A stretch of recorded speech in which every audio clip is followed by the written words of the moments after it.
After a chaotic week, all she wanted was a bit of peace and stretching in the park, but her Zen plans vanish when a brazen horse decides to join her yoga class. Between awkward poses and a cinematic escape with the treadmill, chaos turns into a public spectacle. What seemed like a quiet Saturday becomes the beginning of a hilarious and completely out-of-control adventure. Before listening to this exciting story, remember to subscribe to the channel. The sun rose lazily over the buildings of New York City, bathing Central Park in a warm golden light. Emily Parker, a 28-year-old with wavy brown hair and honey-colored eyes, walked determinedly along the park's paths, her yoga mat under her arm and a water bottle in hand. After a hellish week at the advertising agency where she worked, Emily longed for a moment of peace. Her boss, the relentless David Thompson, had pushed her to the limit with the launch of a new campaign.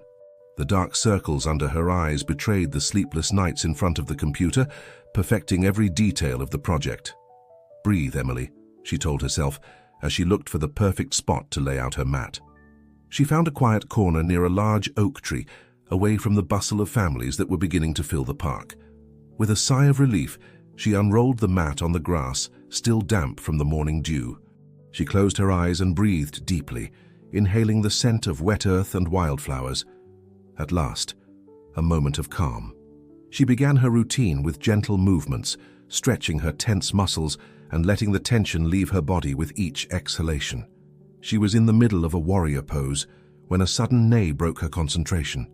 Emily opened her eyes, bewildered, and found herself face to face with a majestic white horse observing her curiously.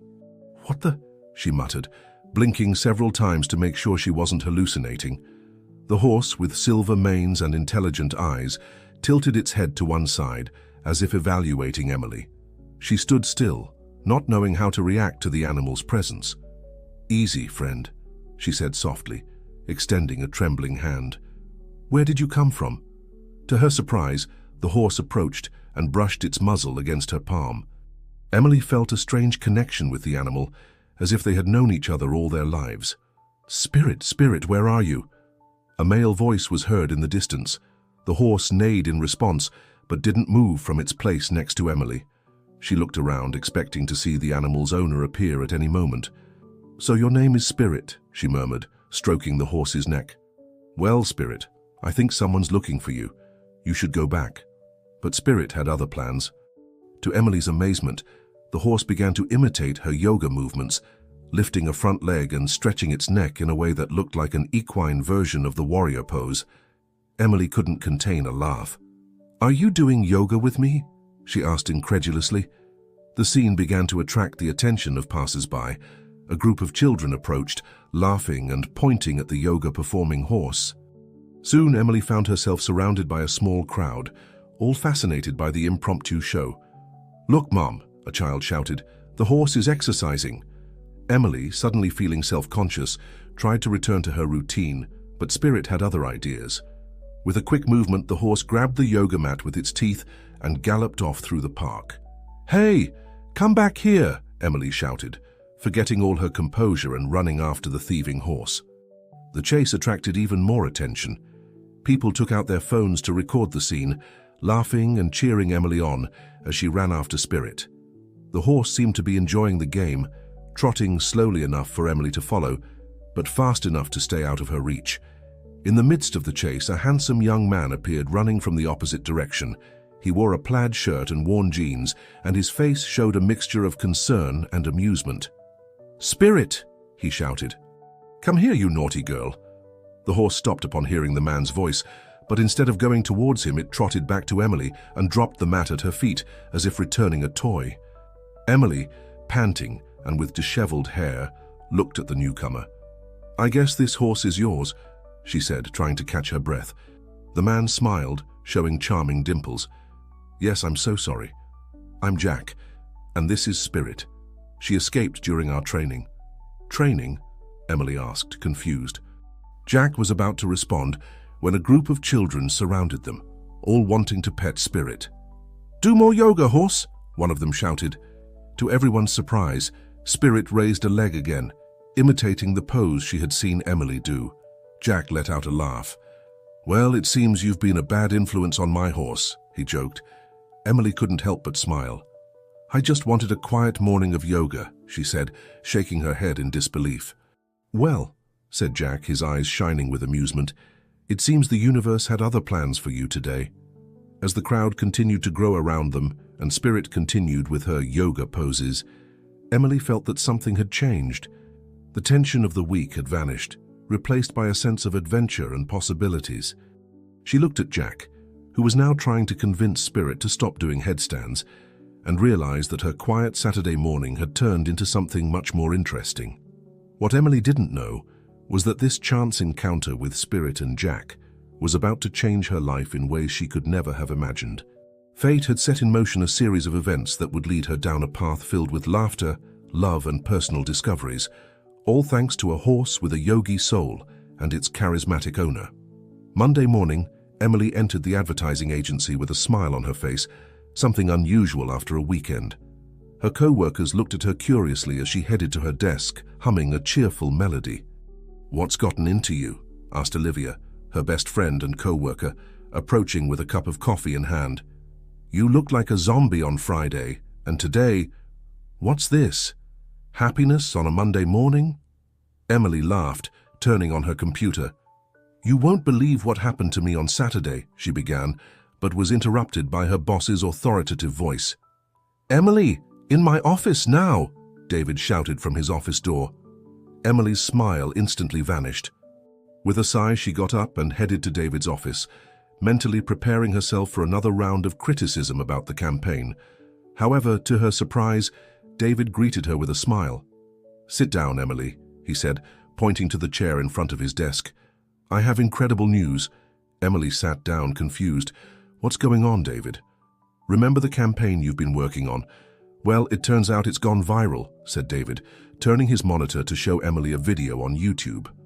Emily's eyes widened as she recognized herself running after Spirit in the park. The video, titled "Extreme Yoga Woman vs. Horse," had millions of views.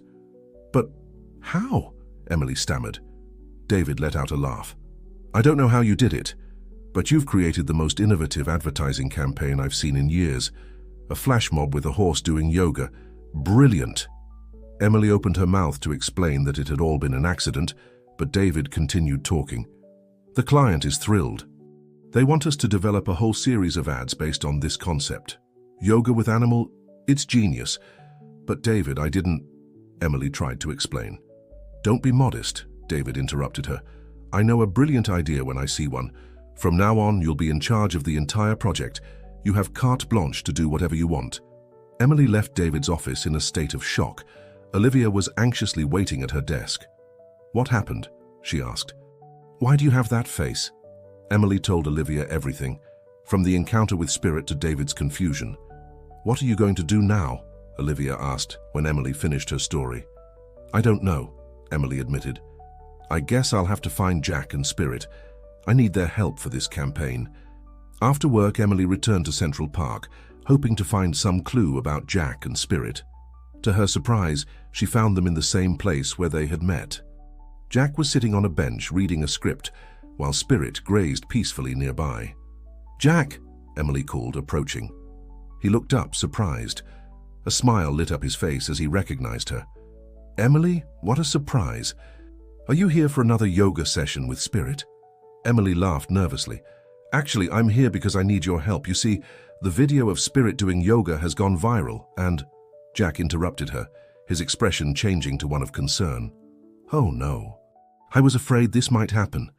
"What do you mean?" Emily asked, confused. Jack looked around as if afraid someone might overhear them. "Emily, there's something I need to tell you about Spirit. It's complicated." At that moment, Spirit approached them, softly neighing. Jack stroked her neck and sighed. "Spirit isn't an ordinary horse," he began. "She's special. She has abilities I can't explain. She can mimic almost any movement she sees, and she seems to understand human emotions in a way that isn't normal." Emily listened, fascinated. "How is that possible?" "I don't know," Jack admitted. "I found her a year ago, lost in the mountains. Since then, I've been trying to understand her abilities and protect her. I work as an animal trainer for film and theatre, and I've been using my connections to keep her safe. Safe from what? Emily asked. From people who might want to exploit her, Jack replied. Imagine what some would do if they discovered a horse with these abilities. Emily nodded, understanding the gravity of the situation. But Jack, I need your help. My boss thinks the viral video was a planned advertising campaign. He's put me in charge of a huge project based on this. Jack frowned. It's risky, Emily. I don't want to expose Spirit. I understand, Emily said, but maybe we can use this as an opportunity. If we control the narrative, we can protect Spirit and at the same time create something beautiful. Jack seemed to consider it for a moment. Spirit, as if understanding the conversation, approached and gently nudged Emily with her muzzle. It seems Spirit has already made a decision, Jack said, laughing softly. All right, Emily, we'll help you, but we'll have to be very careful. Emily smiled, feeling a mix of excitement and nervousness. Thank you, Jack. I promise we'll protect Spirit. As the sun set over the park, Emily, Jack and Spirit sealed their agreement with a handshake and a neigh. What none of them knew was that this decision would trigger a series of events that would change their lives forever. In the shadows, a figure observed the scene with interest. He took out his phone and dialed a number. Boss, he said in a low voice, I've found them, the special horse and its trainer. And it seems they have a new friend. The adventure was just beginning, and Spirit's secrets were about to come to light for better or worse.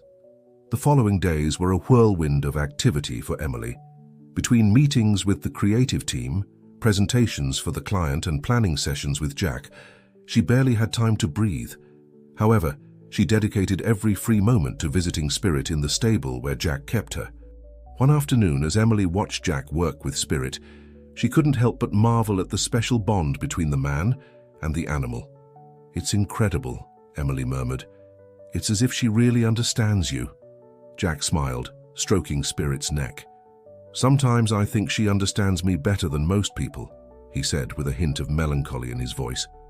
Emily noticed the change in his tone. Is something worrying you, Jack? He sighed, looking at Spirit with affection.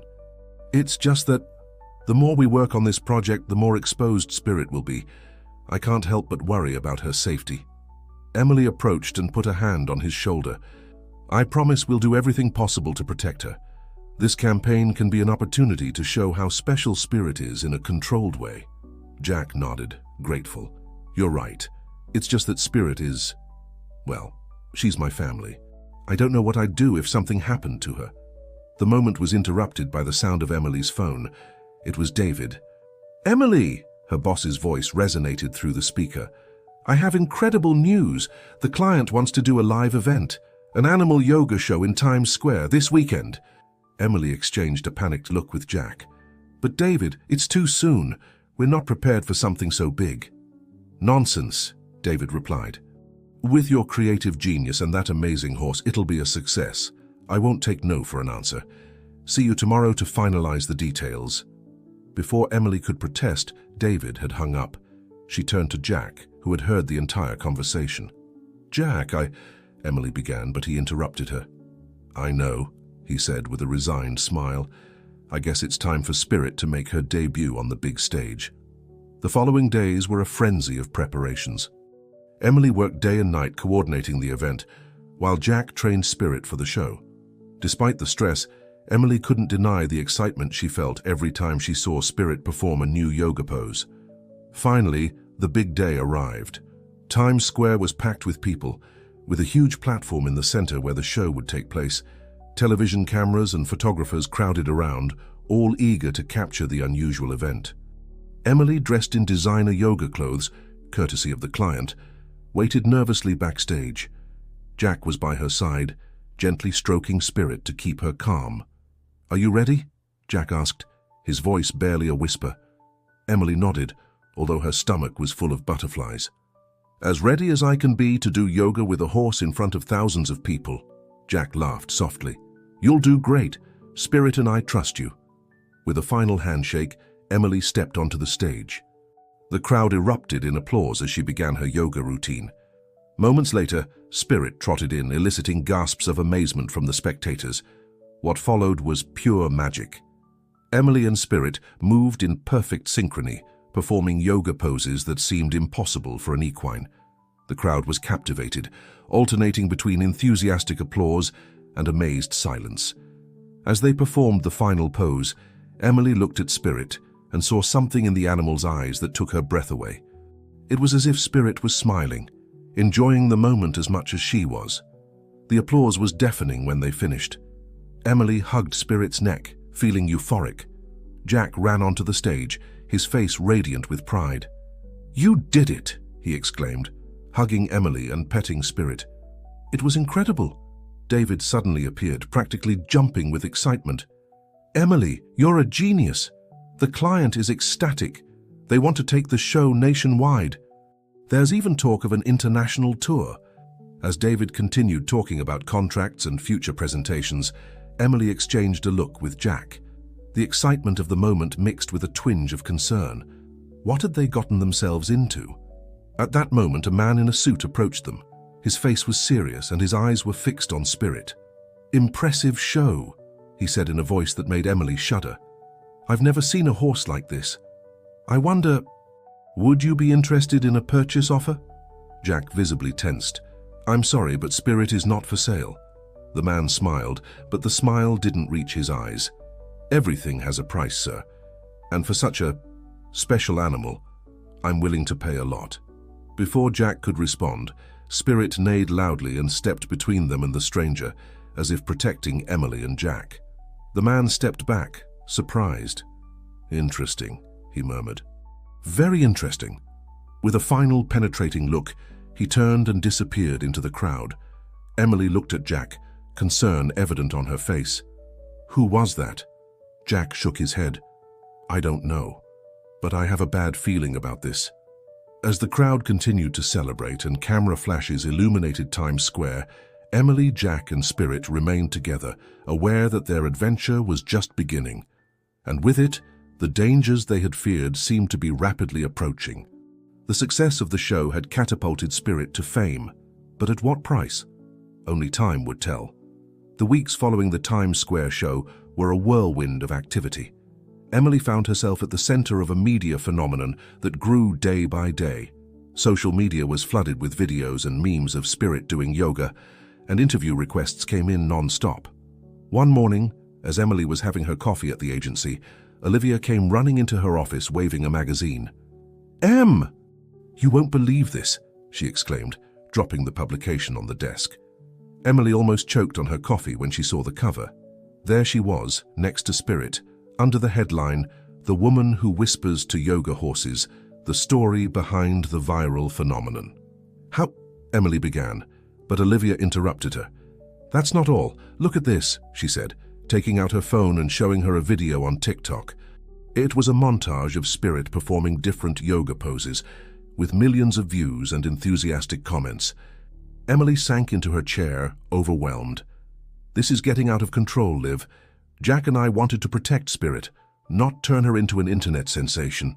Olivia put a hand on her shoulder. "I know, honey, but look on the bright side. People love Spirit. Maybe this is the best way to protect her." Before Emily could respond, David burst into the office. "Emily, we need to talk," he exclaimed, his face beaming with excitement. "I just got a call from Hollywood. They want to make a movie about Spirit. A movie!" Emily felt the ground move beneath her feet. "David, wait, we can't—" But her boss was already out of the office, shouting instructions to his assistant about organizing a video conference with the producers. Emily turned to Olivia, desperate. "I have to talk to Jack. This is getting out of hand." That afternoon, Emily met with Jack at the stable. The trainer was brushing Spirit, his face grim. "I've seen the news," Jack said before Emily could speak. "It seems our little Spirit has become quite a celebrity." Emily approached, stroking Spirit's muzzle. "I'm so sorry, Jack, this isn't what we wanted." Jack sighed. "I know, but we can't go back now either. The question is, what do we do now?" Before they could discuss further, they heard the sound of a car approaching. Moments later, an elegant man in a suit entered the stable. Emily recognized him immediately. It was the same man who had tried to buy Spirit after the Times Square show. "Good afternoon," the man said with a smile that didn't reach his eyes. Allow me to introduce myself. I'm Robert Blake, CEO of Blake Enterprises. Jack stood protectively in front of Spirit. What do you want? Blake raised his hands in a conciliatory gesture. I've come to do business, sir. As you can imagine, a horse with Spirit's abilities is invaluable to certain sectors of the entertainment industry. Spirit is not for sale, Emily said firmly. Oh, I'm not talking about buying, Blake replied with a cunning smile. I'm talking about a partnership. Imagine the possibilities. Shows in Las Vegas, movie appearances, merchandising. We could make Spirit the biggest animal star in the world. Emily and Jack exchanged glances. The offer was tempting, but something about the way Blake looked at Spirit gave them chills. We appreciate your offer, Mr. Blake, Jack said cautiously, but we need time to consider it. Blake nodded, pulling a card from his pocket. Of course, take your time, but remember, opportunities like this don't come along every day. When Blake left, Emily turned to Jack. What do we do? Jack stroked Spirit, thoughtful. I don't trust him, but he's right about one thing. We can't hide Spirit forever. Maybe we should consider some offers, on our terms. Emily nodded slowly. You're right. We could use this fame to protect Spirit, making sure she's always under our care. As they discussed their options, they didn't realize that someone was watching them from the shadows. A hidden figure took out a phone and whispered, Boss, it looks like they're not going to accept Blake's offer. Should we proceed with Plan B? The answer was short and emphatic. Go ahead. That night, as Emily returned home, she couldn't shake the feeling that they were playing with fire. Spirit's fame was growing beyond their control, and she had the feeling that the consequences were just beginning to manifest. What she didn't know was that at that very moment, a series of events was being set in motion, events that would test not only her relationship with Jack and Spirit, but also her own integrity and courage. The world was watching, and the next move could change everything. Dawn found Emily awake, sitting in the kitchen of her small apartment with an untouched cup of coffee in front of her. She hadn't been able to sleep, her mind spinning with the implications of Blake's offer and Spirit's uncertain future. Her phone vibrated, pulling her out of her thoughts. It was a message from Jack. We need to talk. Come to the stable as soon as possible. With her heart racing, Emily quickly got dressed and headed to the stable. Upon arrival, she found Jack pale and agitated. What's wrong? Emily asked, alarmed by his expression. Jack led her inside the stable. Spirit. Someone tried to take her last night. Emily gasped, quickly looking towards Spirit's stall. To her relief, the mare was there, apparently unharmed. What happened? Emily asked, stroking Spirit to calm her own nerves. Jack ran a hand through his hair, visibly disturbed. I heard a noise last night and came to check. I found 2 men trying to get Spirit out. When they saw me, they fled. Did you call the police? Emily asked. Jack shook his head. I couldn't see their faces and they didn't leave any evidence. Besides, he paused, looking at Emily with concern. I have a feeling this has to do with Blake. Emily felt a chill run down her spine. You think he... I can't prove it, Jack said, but the timing is too convenient. We rejected his offer and that same night someone tries to steal Spirit. Emily nodded, worry etched on her face. What do we do now? Before Jack could answer, Emily's phone rang. It was David. Emily, where are you? We have an emergency meeting in 30 minutes. The client is here and wants to discuss the future of the campaign. Emily looked at Jack, torn between her duty at work and the current crisis. Go, Jack said softly. I'll stay with Spirit. We need to keep up appearances for now. With a heavy heart, Emily headed to the agency. Upon arrival, she found the meeting room in a state of controlled chaos. David was standing, gesticulating animatedly as he spoke to a group of executives. Ah, Emily, David exclaimed when he saw her. Just in time. We have exciting news. One of the executives, a middle-aged man in an impeccable suit, approached Emily. Miss Parker, I'm Thomas Reynolds, CEO of Global Entertainment. We're impressed with the phenomenon you've created with Spirit. We want to take this concept global. Emily blinked, surprised. Global. Reynolds smiled. Imagine it.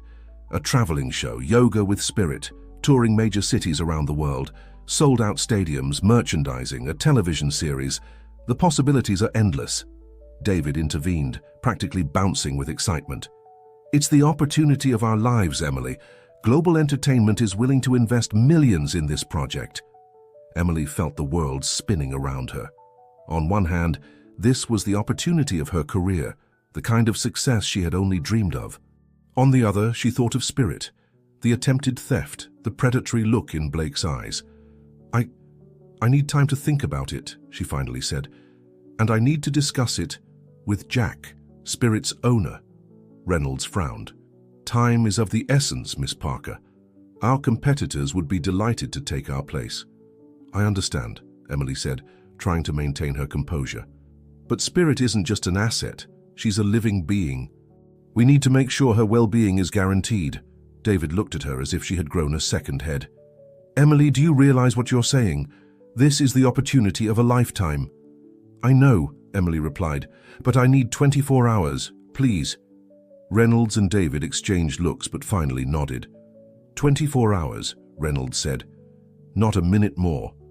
As Emily left the office, her phone vibrated with a message from an unknown number. "Fame has a price. Are you willing to pay it?" With her heart racing, Emily deleted the message. As she walked towards the stable, she couldn't shake the feeling that she was at the center of a storm that was about to break. What she didn't know was that the decisions she would make in the next 24 hours would not only affect her career and Spirit's safety, but would also set in motion a chain of events that would change her life forever. The countdown had begun, and the fate of Spirit, Jack, and Emily hung by a thread. The sun had set over New York City, but Madison Square Garden glowed with the lights of what was being advertised as Spirit's biggest show to date. However, backstage, the tension was palpable. Emily, dressed in a performance outfit that cleverly concealed the Book of the Guardians, frantically reviewed her notes. Jack brushed Spirit, whispering words of encouragement, while David paced nervously, still trying to process all the information they had revealed to him. "Are you sure this will work?" David asked for the umpteenth time. Emily looked up from the book. "It has to work. It's our only chance to stop Blake and protect the Heart of Epona."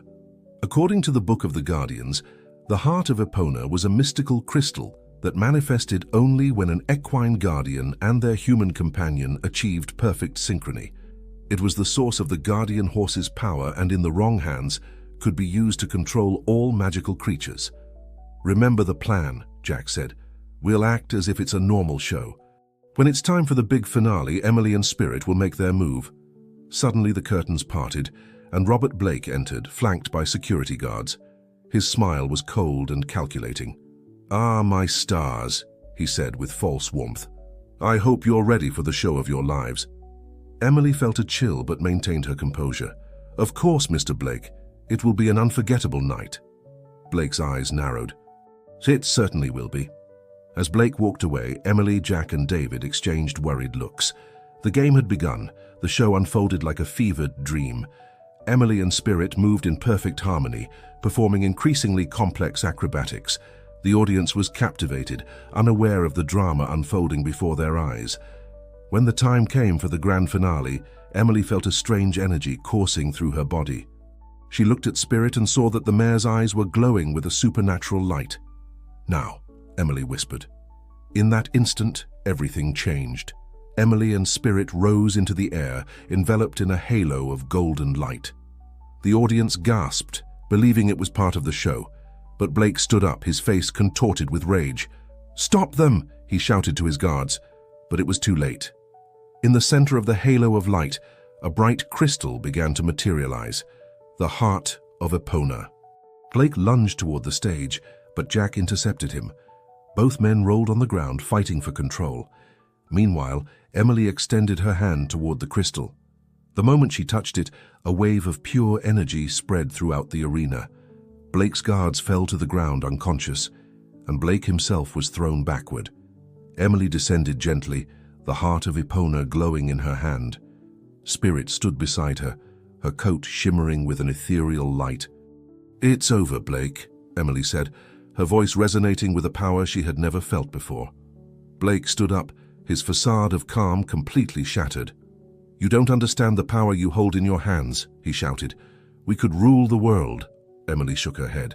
"The power of the Guardians is not for ruling, but for protecting." With those words, the heart of Epona shone even more intensely. A portal of light opened behind Blake, and before he could react, he was absorbed by it. Silence fell over the arena. Slowly, the audience began to applaud, believing they had witnessed the most amazing show of their lives. David, who had been watching everything from the side of the stage, approached Emily. "I have no words," he said, still in shock. Jack joined them, hugging Emily. "You did it," he whispered. "You're a true guardian." Emily smiled, feeling the weight of her new responsibility. "No, we did it. Together." In the days that followed, the story of Spirit's magical show became a worldwide sensation. No one except those directly involved knew the truth of what had really happened that night. Emily, Jack, and Spirit continued with the tour, but now with a higher purpose. Each show was an opportunity to seek out and protect other guardian horses and maintain the balance between the magical world and the human world. And so what began as a simple yoga class in a park became an epic adventure that changed the fate of two worlds. Emily had found her true calling. Jack had discovered a world beyond his wildest dreams. And Spirit was still Spirit, an extraordinary mare with a peculiar taste for yoga and a sacred mission to fulfill. As they rode off into the sunset, ready for their next adventure, Emily smiled. The road ahead was uncertain, but they were together, and with the power of the Guardians on their side, she knew they could face any challenge that fate had in store for them.